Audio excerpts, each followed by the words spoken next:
Welcome to Hollywood.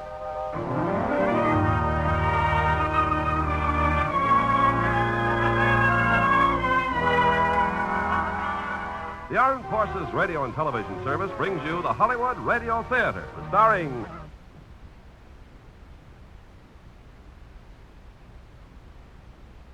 John Lund in The Iron Mistress. Ladies and gentlemen, your producer, Mr. Irving Covey.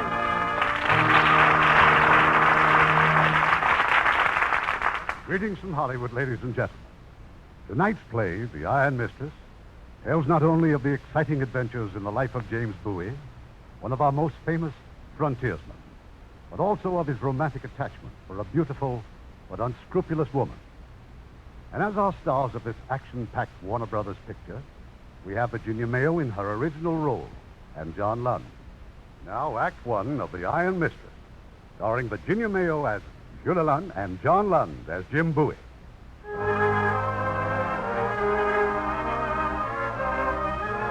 year 1825. The place, the French Quarter of New Orleans. A famous Vie Carrée and a street filled with a jostling humanity. It was the confusion of these strange sights and sounds that caused young Jim Bowie to walk squarely into Monsieur Audubon. Yes, and with such force as to knock Monsieur Audubon's armload of paintings to the cobblestone. Oh, Monsieur. Oh, I beg your pardon, sir. Oh, but can they not see where they walk? My beautiful paintings, Please, they're all over... let me pick them up for you. Oh, no, I can... Well, an owl, an eagle, a kingfisher, a heron. Don't you paint anything but birds? Now, that is the question everyone asks, especially my landlady. Oh, monsieur, that woman has no soul, only a hand outstretched for the rent. Well, here's something different. Monsieur? So you do paint something besides birds. Who is she? Oh, that one. She is one of my unfinished portraits. Uh-huh. And her name? Mademoiselle de Bornay. It is thanks to her I have no roof over my head. Oh, she's your landlady. Oh, very beautiful. My landlady, Mademoiselle de Bornay? Oh, monsieur. Obviously, it is a stranger to New Orleans. That's right. I'm just in from the bayous. Jim Bowie is my name. Ah, and mine, John James Audubon, monsieur. Well, I'm glad to know you, Mr. Audubon. Maybe you would allow me to buy you a drink. I am not a drinking man, Monsieur Bowie. I am a Quaker. But there is a coffee house around the corner. Well, then, by all means. You say Mademoiselle de Bornay is the reason you have no place to stay? Yes. She will not permit me to finish her portrait, and so I cannot be paid, and so I starve. No, it is all hopeless.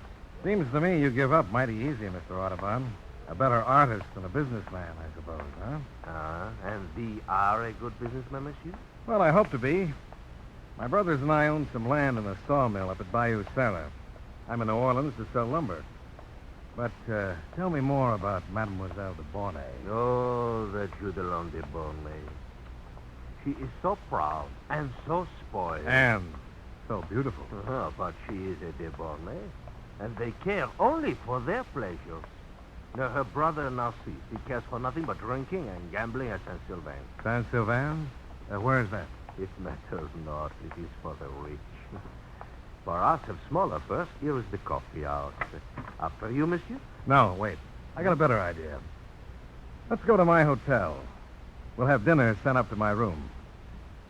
Dinner? Well, of course, if you're not hungry. Oh, no. I accept, monsieur. Merci, by all means. Good. And after that, we'll spend the evening at Saint-Sylvain.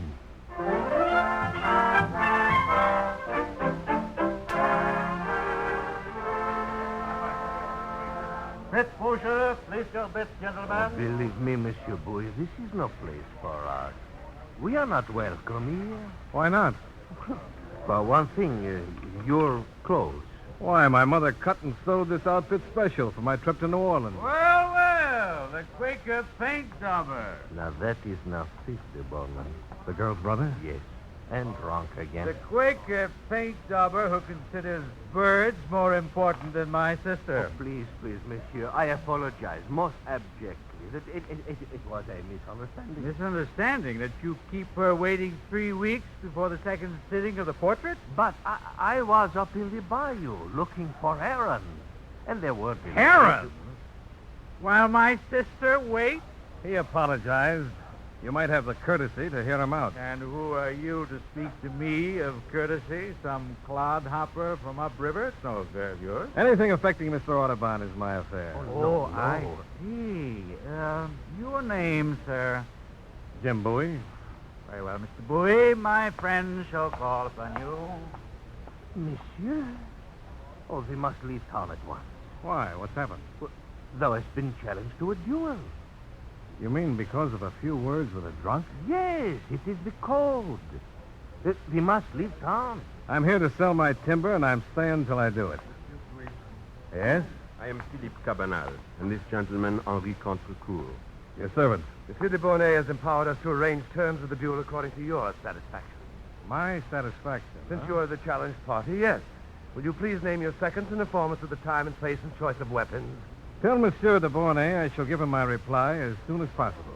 By noon tomorrow. Thank you. By noon tomorrow.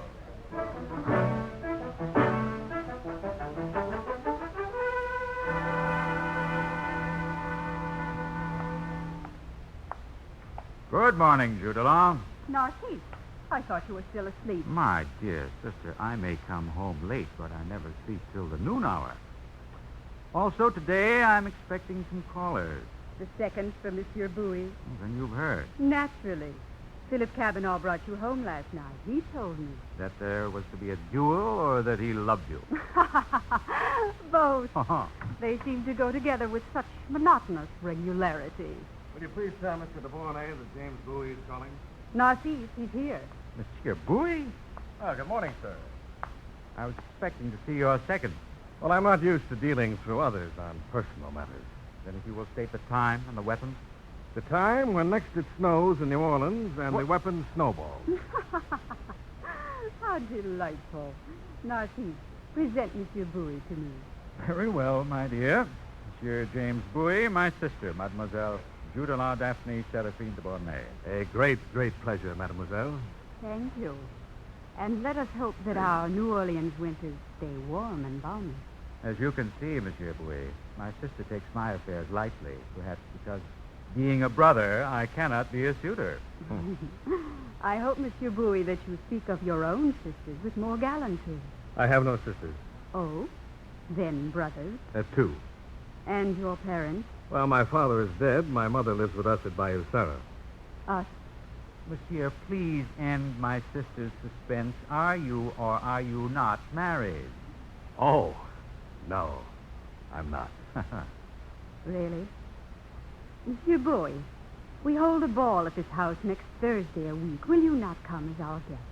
Well, Of course you will. on one condition. Yes? That you forgive my friend Mr. Audubon and allow him to finish your portrait. Perhaps.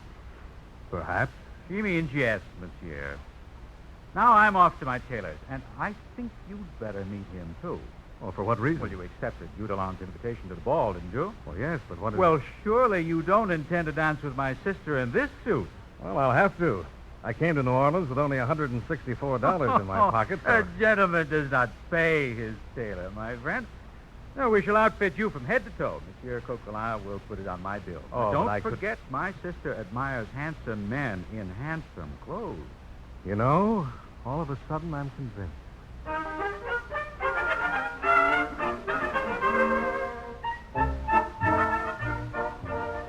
Still not dancing? I asked her twice and been turned down twice. And try another girl. No, that's not why I came here tonight. The Virginia Reel, Henri? Oh, but that's not until after the intermission. I know, but promise me that honor. You have bet someone that you will dance it with me. A man does not gamble with his life, and that's what you are to me.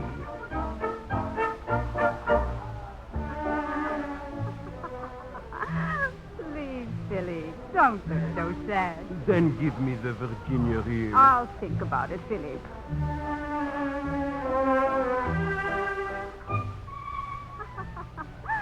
Oh, not you too, Monsieur Audubon. Even I, mademoiselle. And I am not a dancing man.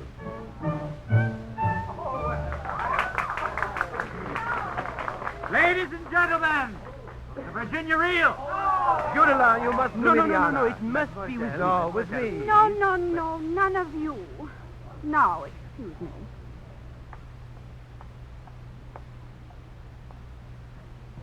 Monsieur Bowie, may I have your arm?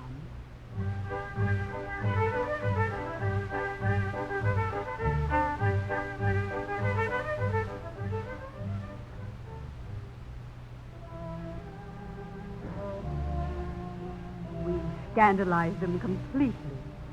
You know, a girl is never supposed to walk out onto a balcony alone with a man. I hope you realize the compliment, Jim. Jim, are you listening? Oh, I'm sorry. I was thinking about Bayou Sarah. Bayou Sarah? Judelon, have you ever been to the Bayou country? No. They tell me it's the wilderness. It is. Millions and millions of acres where nobody except the Indians and a few hunters ever set foot. But it can be changed. It can be just like the land around New Orleans here, rich with cotton and rice. I want to make it like that. And Judelon, I want you to help me. You want me to leave New Orleans? I want you to be my wife. Jim, I know this is sudden. We've known each other only a few days. Yet I think the first time we met... Yes, we both felt the same thing for each other. We knew that, but Jim, to live in a cabin in the wilderness... It won't always be a wilderness. A log cabin. No parties, no friends, no fun. Only hard work. Well, I think it's time we went inside. Judelon, listen to me. Don't let the life you've lived here spoil the whole future. I have no fears for my future, thank you. I'm not a bayou woman to be grabbed and carried off at the first kiss. If you want a straw for your tent, Mr. Bowie, go back to your country wenches. I see. Good night, mademoiselle.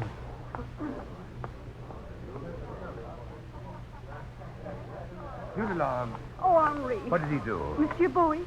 Oh, let's not talk about him. Judela, I want to know. Please, Henri. It was my fault, really. I should never have invited him here. Then he did insult you. I didn't say that. You don't have to. Please excuse me. Henri, no. Narcisse. Yes, what's wrong? Oh, go after them, Narcisse, before it's too late.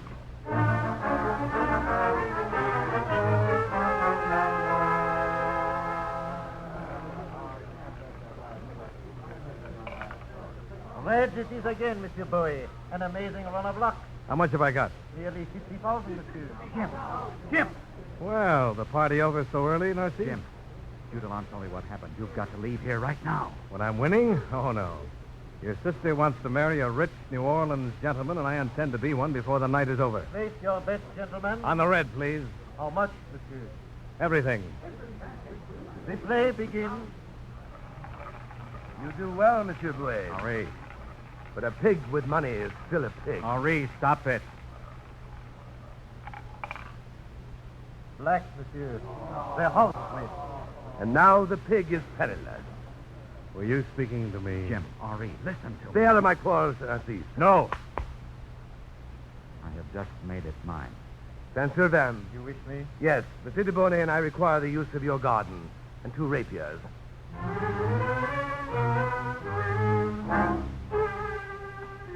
Are you ready, gentlemen? Ready? Ready. Then, allez, Monsieur.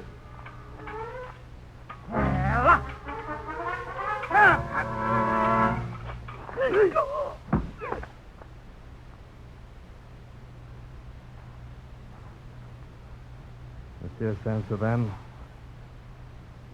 I think you'd better send word to Mademoiselle de Mornay. Tell her that her brother died instantly. It shall be done. And now, Monsieur Contrecoeur, you were about to challenge me. Consider it done. What is your choice of weapons? Knives. Knives. I refuse to disgrace the code by using such a weapon. And keep your sword. I'll still use a knife. If Monsieur Saint-Sylvain can supply one. And knives? Somewhere, perhaps. Ah, yes. In my collection of guns and swords, there is a Spanish cuchillo, a short knife. Good. And we want a room. Empty and dark. Dark? Monsieur, men cannot duel in the dark. Maybe not. But they can fight.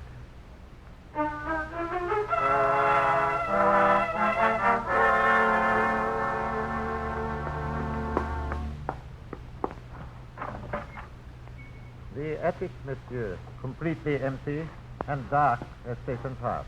Thank you. But surely you will not ask me to go in there with you? No, wait here in the hall.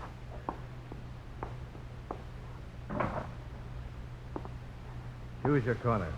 I can't see one. We meet in the center. We'll meet when we meet.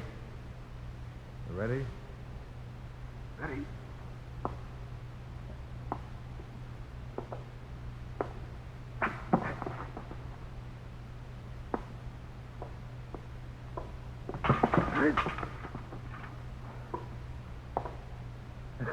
I forgot to tell you, monsieur, I have very good ears.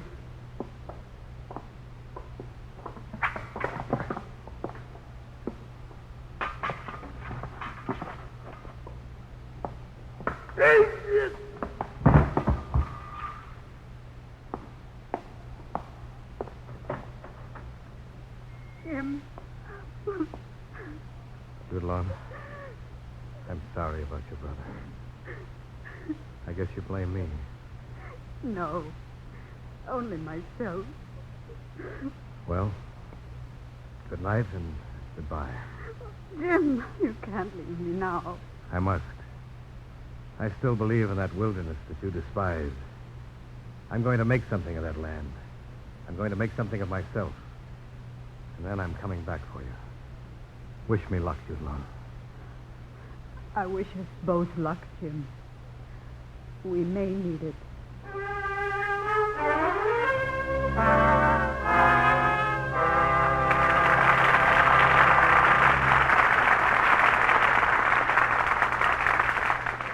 Act 2 of The Iron Mistress in a moment.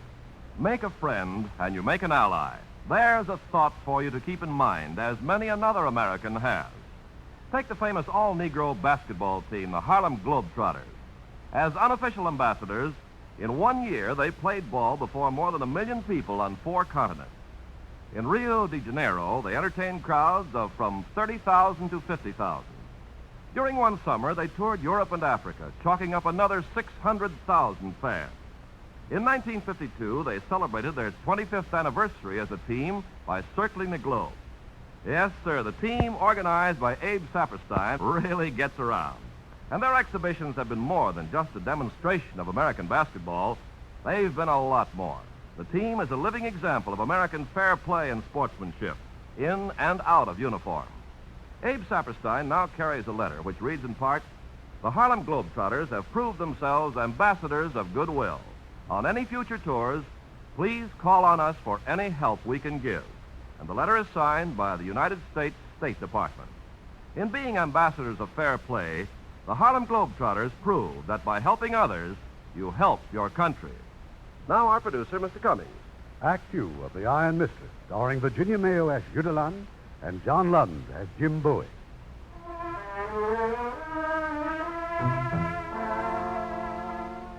Two years passed, and now it is 1827. Much has happened and much has changed, but not the beautiful and vain Judelan de Bournay.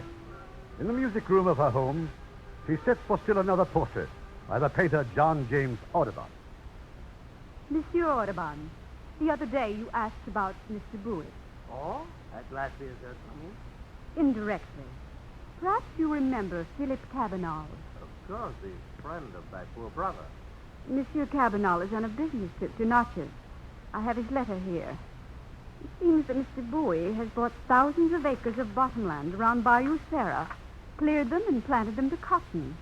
He's even made Bayou Sarah a freight stop for the steamboat. He has done all this? Our Monsieur Bowie? Our Monsieur Bowie.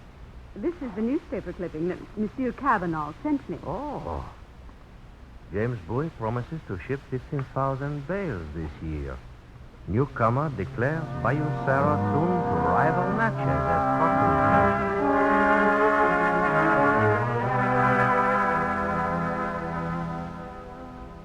No, gentlemen. As president of the Bank of Natchez, I cannot extend you any more credit. That's your final word, Judge Crane? I'm sorry, gentlemen. I hope you understand. Yes, thoroughly. You want our lands by yourself. The bank asks only what's lawfully due. The payment of the note. We said we're prepared to pay it with land. Yes, but the bank's new policy is to require cash. $25,000 by the first of the month. All right. Come on, General. We're just wasting our time here. I must have been insane to have gone into this thing with you, Bowie. 3 weeks from today, I'll be bankrupt.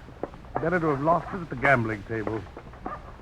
You mean that? Yes. At least I'd have been ruined at a gentleman's sport. Well, then maybe it's not too late. I think I can give you that chance. How so? Just come along with me. Unless you're too much of a gentleman to visit the lowest dive in Natchez. Sturdivant's place? Mm-hmm. Bloody Jack Sturdivant.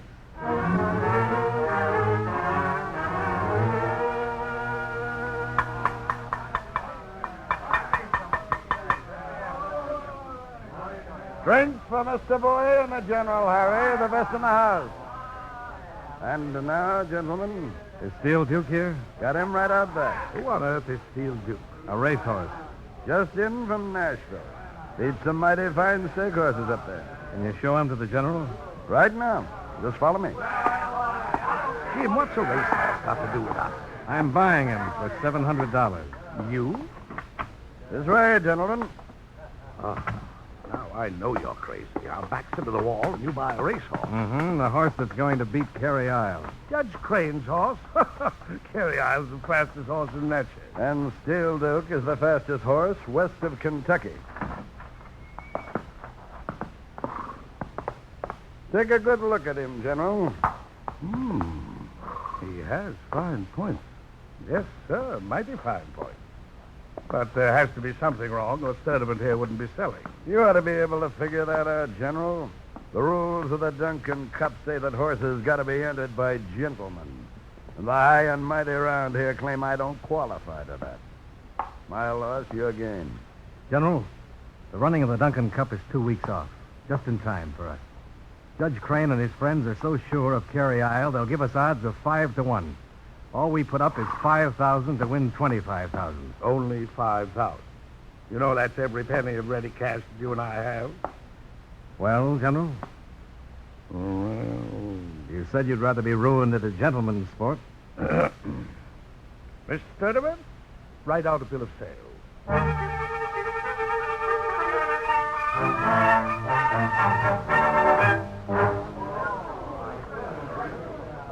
Mr. Bowie, may I congratulate you on the victory of Steel Duke? Judah.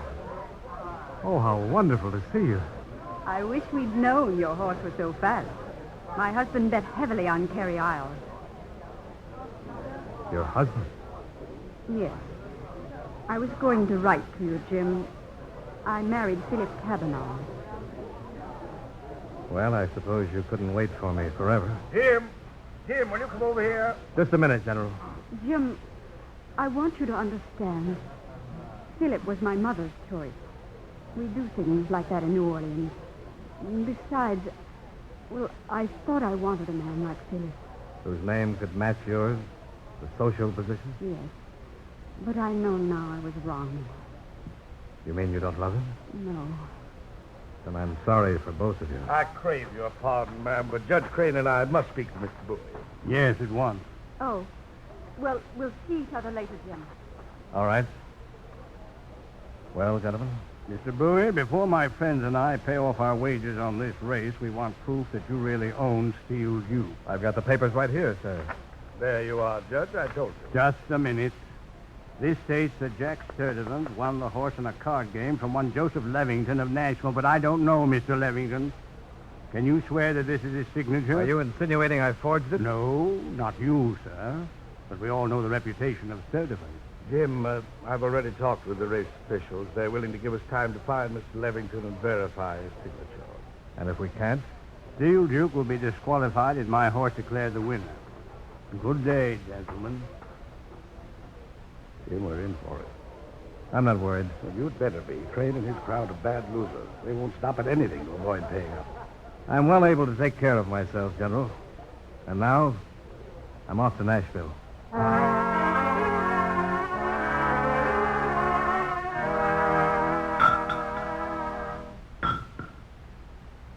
I'm not ashamed to admit it, Mr. Bowie. Some of the finest swords and knives hereabouts have been hammered out on this anvil. Yes, so I understand, Mr. Black.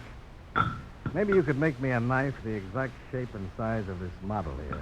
Huh? You whittled out this model yourself? Yes. Uh-huh. The back of the blade seems mighty thick, though. That's to give it strength. Above all, it must not snap. I've seen swords fail, knives fail. I want something that'll never fail. That's a challenge, sir. And I like challenges. Come, I'll show you something.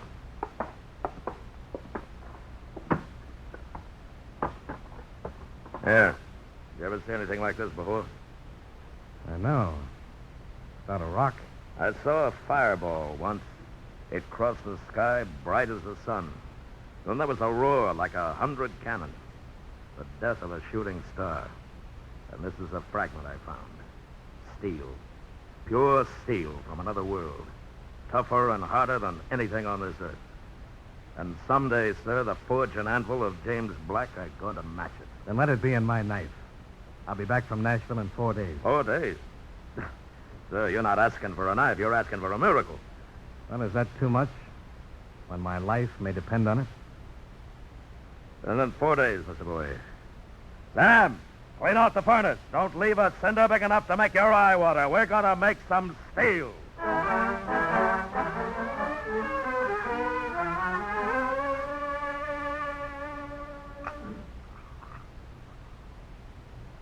Yes. Yes, Mr. Black. Even better than I hoped for. And it can never be again. I fused into that steel a fragment of a star. Yes, for better or worse, Mr. Boy, that knife of yours has a bit of heaven in it. Or a bit of hell.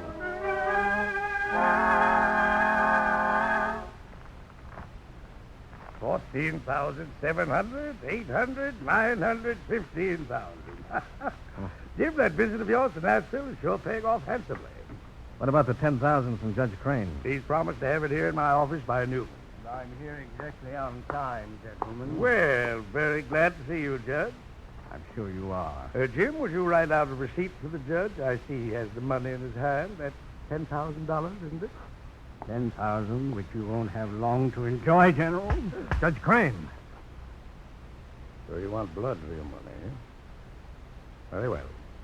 Jim, will you be one of my seconds? With pleasure. Judge Crane, if you'll name your own second so I can arrange the details with him. Within the hour, sir. I presume it'll be pistols. Yes. Tomorrow morning at the Vidalia Sandbar.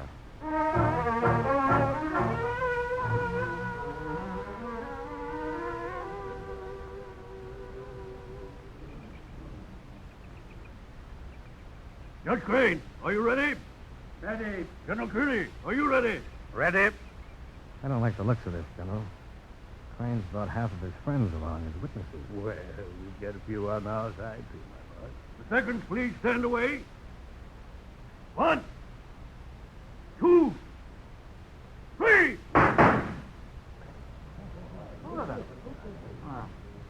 Neither participant having been wounded, I ask the gentlemen to consider their honor satisfied and to shake hands. No! Again! General Kearney. Again, sir. Very well. 1, 2, 3.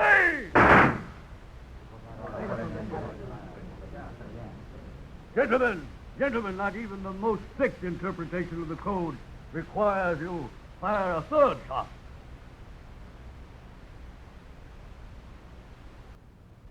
Oh, but you won, Jim. That's the important thing. Maybe. Well, I suppose now you and Philippe will be going back to New Orleans. Philip can't. Why not? Card losses. He's so in debt to Jack Sturdivant that Sturdivant is making him cheat other gamblers. Well, he can just walk out, can't he? No. Philip is in terror of Sturdivant. You know how deadly he is with a knife. I've heard, yes. Well, maybe I can do something about it. Oh, first you've got to get well, Jim. Mm-hmm. Good and well. Because I've got a lot of things to do. A whole new life to build. A new life? I've done a lot of thinking here in this bed, Jude Law. Ever since I first went to New Orleans to sell that lumber, I've known nothing but duels and fighting for money and power. I want something better than that. So, I'm heading for Texas. Texas? Yes. Jim, could I go with you? What? Oh, I can't go on with Philip any longer. You know it's always been you. Huh. What does that mean? You don't love me anymore? I've always loved you.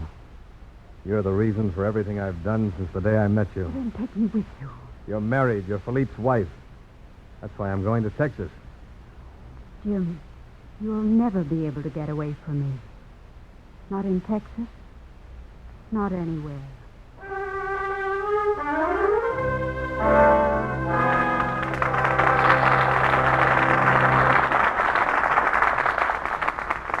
In a moment, Act 3 of The Iron Mistress. Corporal Sam Adler of the 2nd Armored Division had an idea that he could put his talent to work for the betterment of German-American relations. His background included 2 college degrees in music, and he knew that there were many musicians in the Army. So he organized the 7th Army Symphony Orchestra. It was a spare-time project that soon gained official notice, and the group made a total of 44 appearances in 43 days. New and difficult scores were learned almost overnight, and German and American music was played at each concert. Everywhere the orchestra traveled, the audiences greeted it with amazement and wild applause. Here was a group, a cross-section of America representing all races and creeds, that brought together thousands of people on a common cultural and spiritual plane. There's no doubt that through the medium of music, Corporal Sam Adler made a substantial contribution to the improvement of German-American relations. Such acts as these by you and your friends today are shaping our world of tomorrow. We pause now for station identification.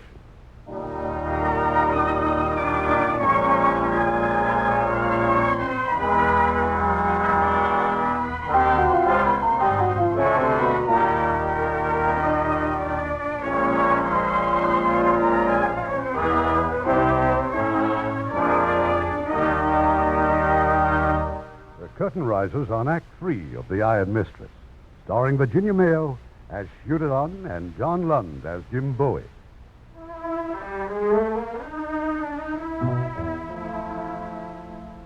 As soon as Jim Bowie recovered from his wounds, he paid a visit to Sturtevant's gambling den. Yes, Philip Cavanaugh was there, dealing the cards under the watchful eye of Bloody Jack Sturtevant himself. Well, boy, what brings you here? They tell me you're a pretty good knife fighter. I never met a better one. You're looking at him. I heard you never pick a fight. I'm picking one right now. All right, boy. You got the guts for a 10-foot circle, our wrists strapped together? What do you think? Boys, bring us some rope. Tie our wrists together.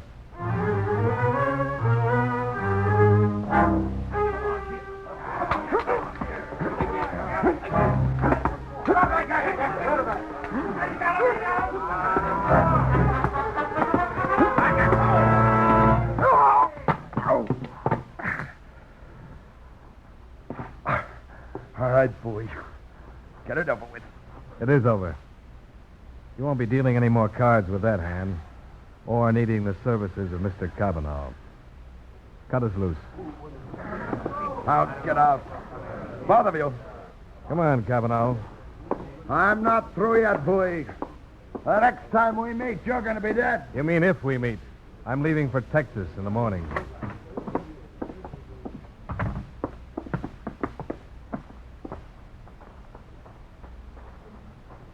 I suppose I ought to thank you, Bowie, but I know you didn't do this for me. That's right. The boat for New Orleans leaves Natchez at 10 o'clock tonight. I want you on it. I'll be there to see that you are. And after that? By this time tomorrow, I'll be riding the Spanish Trail to Texas. Alone? Yes, Philippe. Alone.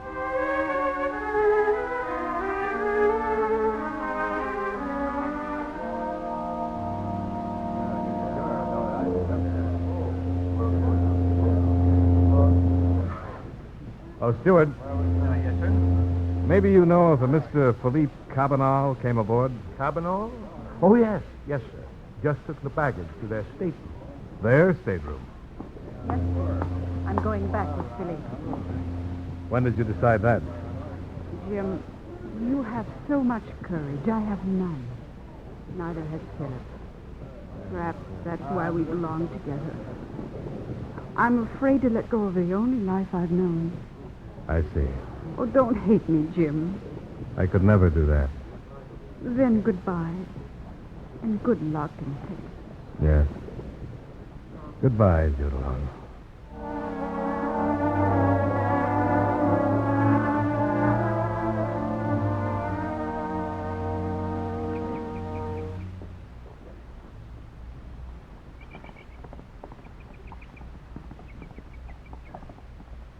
It's him. That's Bowie's horse coming up the trail. All right, boys, down in those bushes. Hold your fire until I give you the word. Now!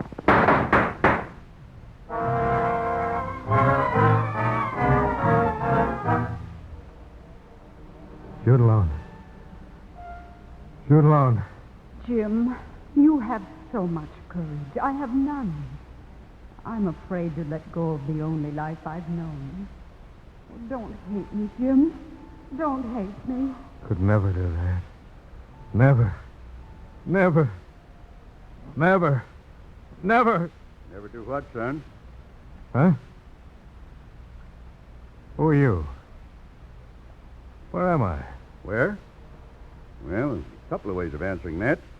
You're in the state of Louisiana, and you've been in the state of coma. Are you a doctor? Yeah, I'm a doctor, all right, but mostly for horses. My knife. Where is it? Knife? Well, maybe still buried in one of them 3 dead men you left in the road. Oh. There should have been 4. The Sturdivant got away. How did I get here? Oh, you were brought in style.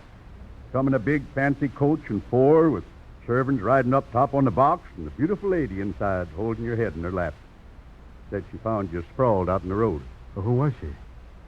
Didn't she tell you? Yeah, I got her name written down here on the card. Mm-hmm. Senorita D. Veramendi, daughter of His Excellency, the Vice Governor of Texas. Said she was on her way home to San Antonio. Left me some real Spanish doubloons, too, for your keep or for your burying. Senorita de Veramendi, daughter of the Vice Governor. Yep, real Mexican beauty. Oh, and she left this little gold cross for you, too. Doctor, how long will I be laid up? Oh, 3 or 4 weeks, I'd say. Why? You got some pressing business? Yes, in San Antonio.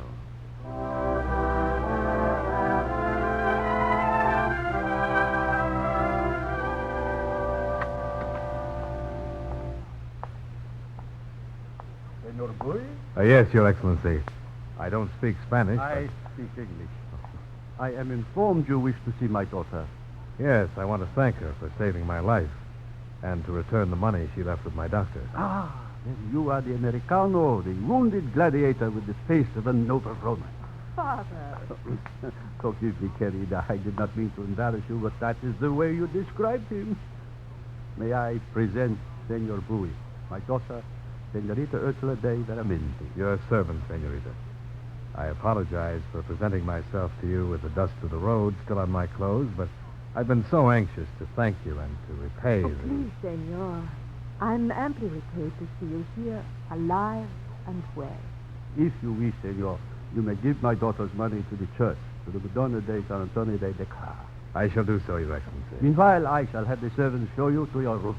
Oh, but I can't stay here. Oh, senor, this is the governor's house. To prefer any other would be most impolite. Really? Yes, senor. Extremely impolite. Well, then, I'll be polite.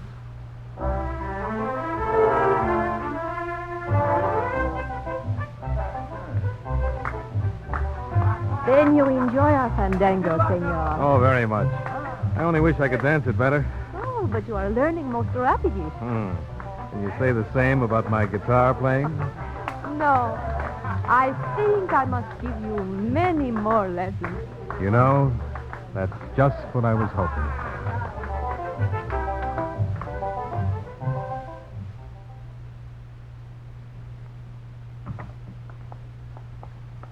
Please sit down, Senor Bowie. Thank you. Perhaps you wonder why I asked to see you alone this evening. Well, I guess you want to know how much longer I'll impose on your hospitality. It is not that. I do not speak as your host, but as the governor. You are a famous man, senor. Even here in Texas, we have heard of your duels, your magnificent courage. But I ask myself, why does Senor Bowie stay on in San Antonio? Is it perhaps to escape some punishment by the American law? No, Your Excellency. The real reason is waiting for me right outside in the patio. Then you force me to speak, not as a host or the governor, but as a father. I like and admire you, senor, but I cannot forget the violence stretching behind you. Good heavens, man. You've been wedded to a knife. Men have called it your iron mistress. Your Excellency, the knife is gone. Another man has it now. Then no more duels. You have my hand on it, sir. You have mine also. And my blessing. Thank you.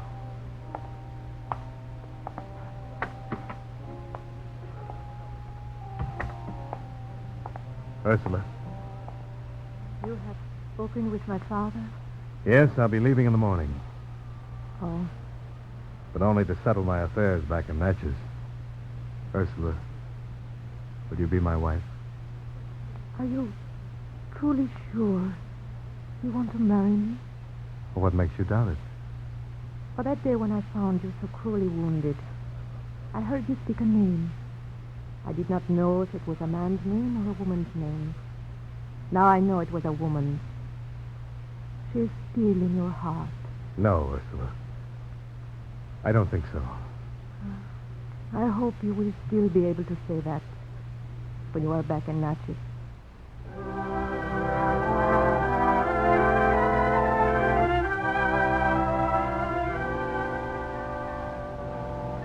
Yes, sir, Mr. Bowie. That is your stateroom at the end of the corridor. I just put your bags inside. Oh, thank you, steward. Oh, here you are. Oh, thank you, Mr. Bowie. Jim, I thought I saw you come aboard. Toodalot. Yes. I'm on my way down to Bayou Surrey to wind up my business. And, how is Philippe? No different. You saved him from Jack Sturdivant, but he always finds someone else. But let's talk about Jim Bowie. How is Texas? Better even than I expected. Let me go! Mr. Kavanaugh. Philip. Think I'm drunk, don't you? Well, I am. And I'm going to get even drunker. I lost the money. They took it all, every dollar. Jim, help me get him into our carriage. Of course. So, it's you, boy. Might know you'd find Jude alone. Looks like it was a good thing. I'd hoped maybe you'd given up gambling, Kavanaugh. He's been playing with the river gamblers ever since we came aboard. Some friends sent Philip to St. Louis to sell their cotton. We left there with $50,000, and it wasn't our money. You hear me, Philip? It wasn't ours. That's what I told them. And you know something? They didn't care. Where are they right now? In the lounge, I suppose. All right, I'll be back. I'll tell the steward to send in some coffee. Thank you, Jim. Thank you, Jim. Thank you, Jim. I can always count on you, Jim. Have I ever been able to say that about you? Philip Kavanaugh. You've made the name a disgrace for me to bear. I have. Who wanted me to gamble with somebody else's money? Whose debts have I been paying off? That's why you married me, to pay your debt. Now I haven't anything left. Not even my pride. That's right. Get out your pistol. But don't tell me you're going to kill yourself again. You bore me. Oh, it's no good, Philippe. I'm through. I'm leaving you. Judelot? Go to bed. Jim Bowie. It's the cause of everything. It's always been Jim Bowie.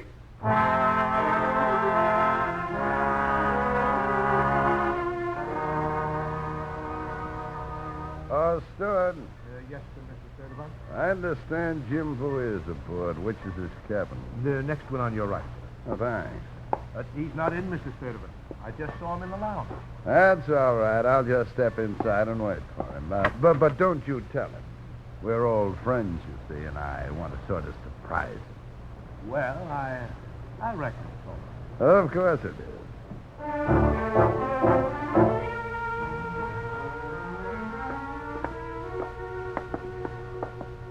Jim, I'm very grateful that you were able to get the money back. But I'm sure Philip is in a drunken stupor by now. You can give it to him in the morning. Mm-mm. I don't want to be carrying around $50,000 of somebody else's money. Well, the gamblers will just take it away from Philip again. No, not this bunch. I turned them over to the captain. Jim, wait. What's wrong? There at the end of the corridor. It's Philip with a gun. He's going into one of the cabins. Hey, that's my cabin.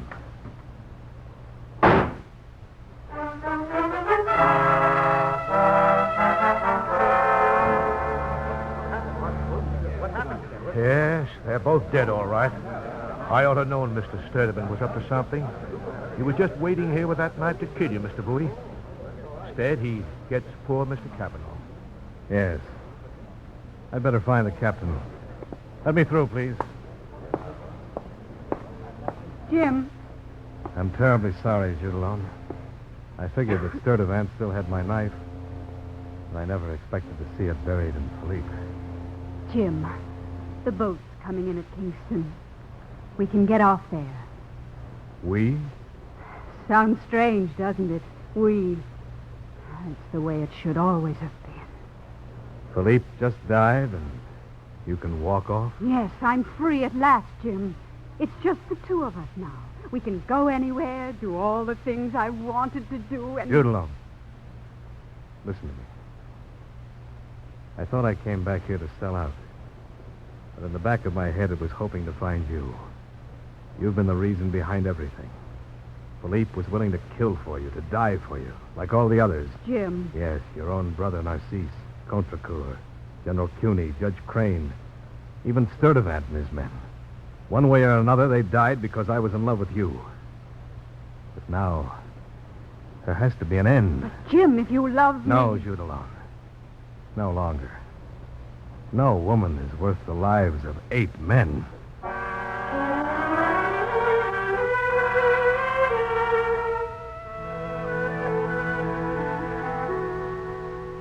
You do not have to tell me what happened, querido mío. I can read it in your eyes. You're at last free of the past. Yes, Ursula. Completely free. And happier than I've been in so many years. Good. Then, no more duels? No more. The knife of Jim Bowie belongs to others now. And the heart of Jim Bowie? That, too, is free of the past, Ursula. And you want to stay here in Texas? Most of all, I want you to marry me. Now I am truly sure. Will you be my wife, Ursula? Oh, yes, Jim. Yes.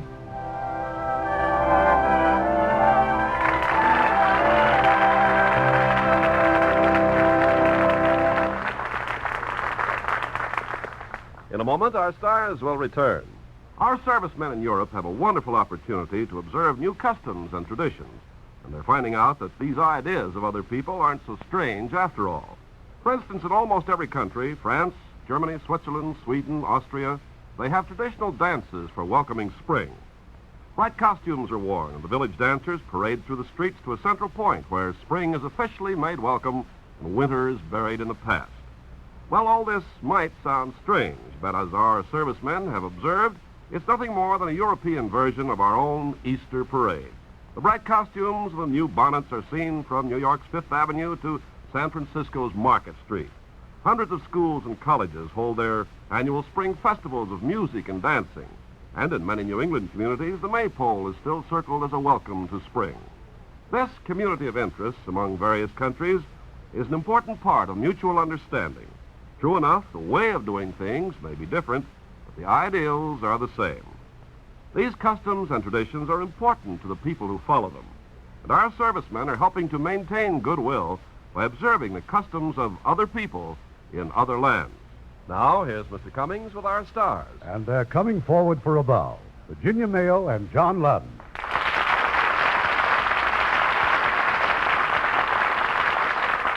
How about the Radio Theater play for next week? Another of our 20 greats, John. And this one has a bit of everything. Music, laughter, and drama. A wonderful show for the entire family. Mother wore tights.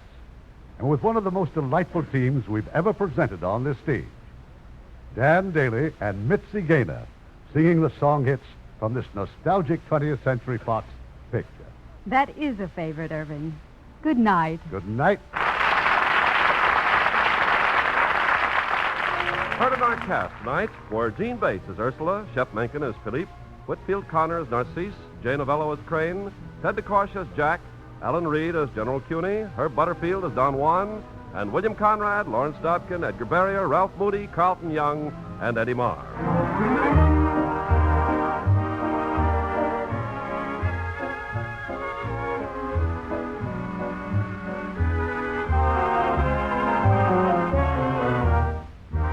Hollywood Radio Theater is produced by Irving Cummings. Our orchestra is directed by Rudy Schrager. This is your announcer, Ken Carpenter, inviting you to be with us again next week at this same time for another presentation of the Hollywood Radio Theater.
United States Armed Forces Radio and Television Service.